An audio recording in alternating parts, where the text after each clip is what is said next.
And a search for significance reminds me and makes me think of, which I'm a believer in Jesus Christ, and I'm a strong believer, and I focus on what His relationship means to me daily. And as I say that, He's my creator. He put significance in my life. He put a drive in my life and a passion for what my future is.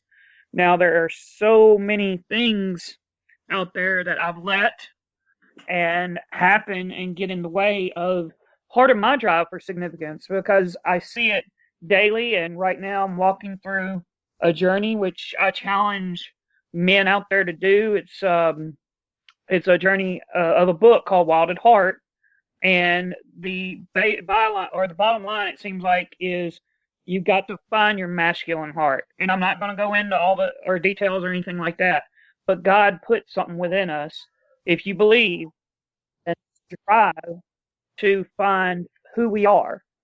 Yes, we get families, we have kids, it continues to grow on, but the thing I'm trying to share there is you have a purpose, you have a drive, you have a design. You've just got to train and learn and grow your roots deep, as my pastor said today, and educate yourself in every area that you feel like fits into your gifts or talents, so you can be who God desires for you Okay. to be. Okay. So, I hear what you're saying. So what you're trying to do is first of all say that our significance is established in our relationship with God. And He is the one where we derive not only our identities, but also our purpose. And having a sense of that purpose allows us to be able to move with focus as we try to find and search our hearts and get us to where we need to be in Jesus Christ. Mustang, you had a thought that you wanted to share in response to Nola, and I'm curious about what your thinking is. I think our listeners are too. So do I so yeah, do I and I wanna comment on what Noah said, and and of course I think this is one that him and I think we agree a lot on virtually on almost everything, and I think we have different opinions, but they typically complement each other, Yeah, and they're from yeah, different yeah. perspectives because of not only our Sure, intellect yeah, but our absolutely. experiences. But in this particular one, the only thing I feel like I can really agree with him strongly on is do I believe that procrastination can be a setback? So I'm gonna give you an example. If you had that, if you had a dream and you had it in your 20s, and then you kind of dropped it, or you let people kind of scare you out of doing it, or you failed at it, then you had it in your 30s, and then you dropped it again, and you had it in your 40s, and you dropped it again. Is it probably going to be rough for you at 50 to do it now? All of a sudden, yeah, I think you're going to have a hard time. Yeah, I think it's going to be a lot harder than if you did it in your 20s. Yeah, no question. But I definitely disagree. You still have that dream, and that dream was put in you. That dream was not put in me. I don't have a dream to be a singer. I don't have a dream to be an architect. I don't have a dream to do any of those things. But if that dream still burns in your heart at 50, then you still need to pursue that dream. Because yet again, if you can take the next 10, 20, 30, 40, 50 years, whatever of your life and invest it into your boss, what we average age, 65, I Yeah, think the retirement yeah. that you can draw retirement, 65 years old. So you got 15 more years to invest in your boss, and you turn around and invest that in yourself. 15 years? You telling me if all I got to do is take the 8 hours a day that I give to my boss and turn around and invest in myself for the next 15 years? Are you kidding me? You'd be making so much more than your boss. It wouldn't even be funny. And it's not even making more. It's the fact that, again, the significance. Now, of course, I believe all of us get our main significance, like BA said, from God, because without Him, none of this stuff matters. However, and I love that BA pointed that out. However, when we're talking about, and there is no however, and with what we have, kind of like we give our kids things. I give my kids this, I give my kids this toy or that toy. I believe God gives us something in our heart that He allows us to enjoy. One daughter might enjoy riding her bike. One daughter might enjoy coloring. One daughter, one son might enjoy, whatever this is. But I believe it's the same type thing. He gives us things that not only we enjoy, but we can contribute. And when we contribute with those things, we automatically have authority because we're good at it. So when we're able to talk to people, and I can talk to people about voiceovers, I can talk to them with authority because I've been successful in it, and I can share my love of God because when He's in you, He can't help but to come out. I can't help. I'm sorry. There are times I'm talking to atheists, and I don't even want to bring up God because I know they don't like Him, but I can't help it Right. because it's in me. But we were supposed to talk about voiceovers. So all that to say, you know what I mean. But all that to say, if you've got a dream right now, and again, I know, I know no one's like, don't do it, or you like prerequisite.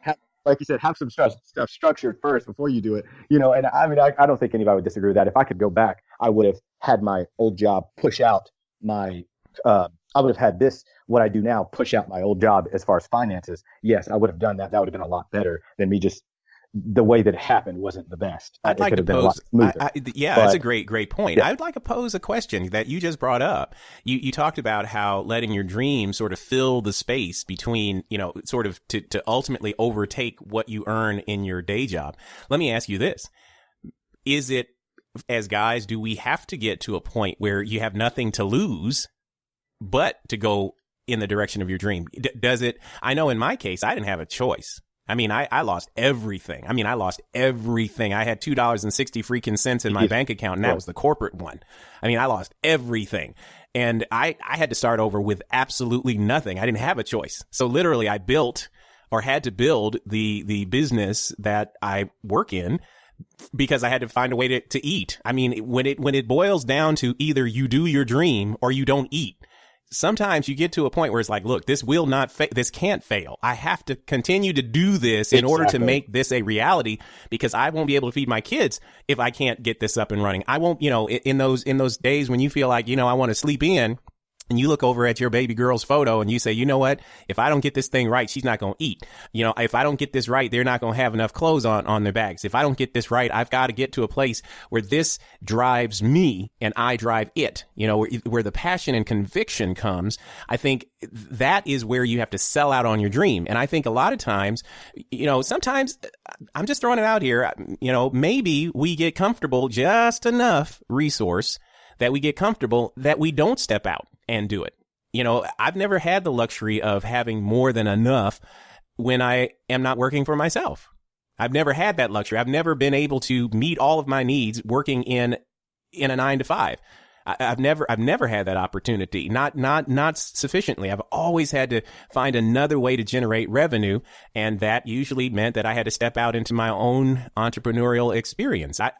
I don't know, Nola, your experience, I take it is a bit different. What's your thinking? What is your thinking on that? Well, I can tell you from personal experience, growing up in New Orleans, I grew up around a lot of guys that was hustlers. I seen a lot of black businesses. And so when I got of age and stepped out to do my own thing, of course, it was a hard lesson that I've learned. My wife and I, we had money saved up. So I'm like, okay, cool.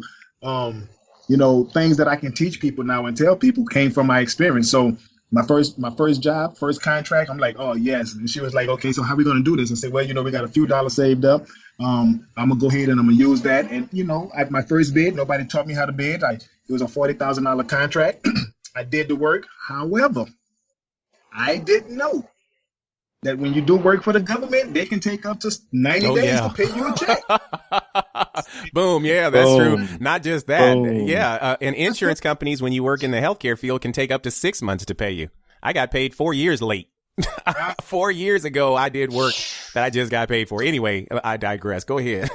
So, again, when you're dealing with certain companies, you need to know how they pay. You need to make sure you ask these questions up front. Again, I was happy. I got a $40,000 contract and got awarded it. We went out, we did the work, used up all of the savings, put me in a hole. Financially, I had to close down until I got my check. And then when I got my check, I had to owe people. So now I'm struggling to get another contract. Why? Because I have no finances to really keep moving. So these are things that you learn in life. And again, finances play a big part. I tell people, if they don't know, you need to find out what country you stay in. If you say America, you are right. But however, America has another name, and it's called corporate America. If you don't go in there with a corporate mindset, you're going to fail coming out the gate. You have to understand that you are running your business like a corporation. It needs to have structure. And with structure, finances has to be on top of it. I want to ask as we wrap up. We're gonna come back. There's so much meat in this thing. I mean, I want to. Oh my gosh, there's a lot of meat on this bone. There's so much I want to peel off on this topic, because there's so many intricate factors. Prep. Oh man. Okay. So let me just make one final comment. One final comment is opportunity favors the prepared. And what Nola was talking about is preparation, knowing your business and being prepared and equipped to handle the blessing that comes your way. I think that is a critical factor to research clearly to understand what business you're going into or what endeavor. I won't use the word business because not everybody is setting up a small business, but the endeavor that you're going to undertake, whatever that endeavor is, understand how that situation works. Understand how that situation reimburses you. How will you sustain yourself by doing this activity? And then ultimately look at, in the grand scheme of things, how this vision that you have will line up with the objectives and needs of corporate America. That's what I think Nola was saying, and I think those are very, very, very valid points. We're going to wrap up today, but we're going to come back. We're going to come back next week with part 2 of this, because I think the search for significance is absolutely critical to the success of men in marriage as well as success of men in life. This has been Conversations from the Cave. I'm your host, Kirk Kennedy. It's been a pleasure having you each and every Sunday. We are now on iTunes as well as iHeartRadio. You can check us out on the social media outlets, including Facebook and Twitter. We would love to have you give us comments on our shows by visiting our Spreaker.com page. Just simply search Conversations from the Cave. Until next time, love one another. Conversations from the Cave is brought to you by the Alabama Cornea Care Center, Northern Alabama's first irregular cornea, keratoconus, and scleral lens referral center, specializing in the management of degenerative cornea disease and complications resulting from refractive surgery. For more information, you may visit them on the web at alabamacorneacare.com. The Alabama Cornea Care Center, helping patients see the light of the world. Conversations from the Cave is a production of the Provox Media Group. For more information or to share your questions or comments, visit our podcast Facebook page by searching Conversations from the Cave. The views expressed on this program are the personal beliefs of the panelists and do not necessarily represent the beliefs of the Provox Media Group or its sponsors. Join us next time for more real talk from real men. Conversations from the Cave.